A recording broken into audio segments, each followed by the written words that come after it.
Hello friends, welcome back to my channel. This is Immu and you are watching Immu Tales.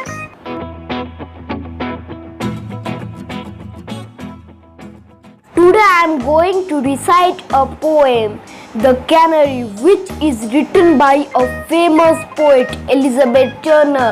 Let's get started. The Canary, Elizabeth Turner. Mary had a little bird with feathers bright and yellow, slender legs upon my word. He was a pretty fellow. Sweetest notes he always sang, which much delighted Mary.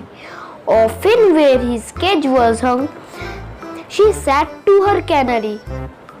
Crumbs of bread and dainty seeds she carried to him daily. Seeking for the early wheats, she decked his palace gaily. This my little readers learn and ever practice duly.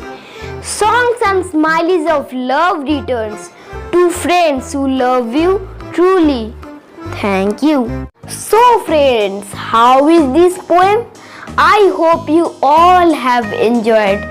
So if you like my video, then please do like, share and subscribe to my channel for more interesting videos, and I will be back in my next episode. Till then, bye everyone.